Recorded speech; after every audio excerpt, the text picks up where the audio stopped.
क्या कविता सिर्फ भावनाओं का खेल है या फिर एक कला, एक नियम, एक शास्त्र?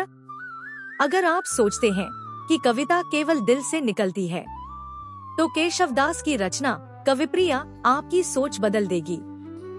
रीतिकाल के महान कवि केशवदास, जिनके लिए कविता सिर्फ प्रेम की अभिव्यक्ति नहीं थी, बल्कि शब्दों की साधना थी, उसी साधना का अद्भुत ग्रंथ है कविप्रिया।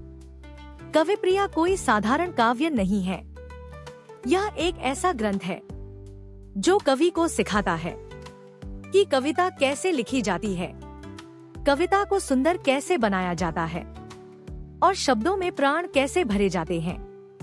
केशवदास कहते हैं कि कविता मन से जरूर निकलती है, लेकिन बिना नियमों के वह अधूरी होती है।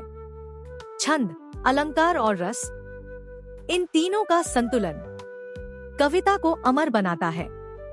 कविप्रिया में अलंकार सिर्फ शब्दों की सजावट नहीं है, बल्कि कविता की आत्मा है। उपमा, रूपक और अनुप्रास जैसे अलंकार कविता को जीवंत बना देते हैं और पाठक के मन को छू जाते हैं। केशवदास ने नायिका को सिर्फ एक पात्र नहीं माना, बल्कि भावनाओं का संसार बताया।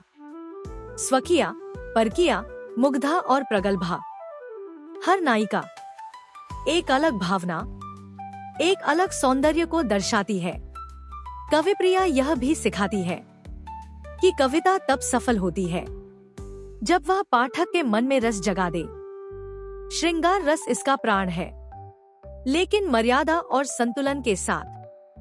केशवदास के अनुसार कवि सिर्फ शब्दों का रचयिता नहीं, बल्कि समाज का दर्पण होता है। उसकी कविता सिर्फ सुंदर नहीं, संस्कार देने वाली भी होनी चाहिए। कविप्रिया ने हिंदी साहित्य को एक नई दिशा दी। इस ग्रंथ ने सिखाया कि कविता कल्पना है, लेकिन अनुशासन के साथ। आज के समय में जब शब्द लिखना आसान हो गया है, कविप्रिया हमें याद दिलाती है कि हर पंक्ति के पीछे साधना होनी चाहिए, क्योंकि कविता लिखना शायद हर कोई जानता है, लेकिन कविता गढ़ना, यह कला केवल कविप्रिया सिखाती है। अगर आपको केशवदास की प्रसिद्ध कृति कविप्रिया अच्छी लगी तो लाइक करें, कमेंट करें और दोस्तों के साथ शेयर करें। और ऐसी ही रोमांचक कहानियां देखने के लिए चैनल को सब्सक्राइब जरूर करना। धन्यवाद।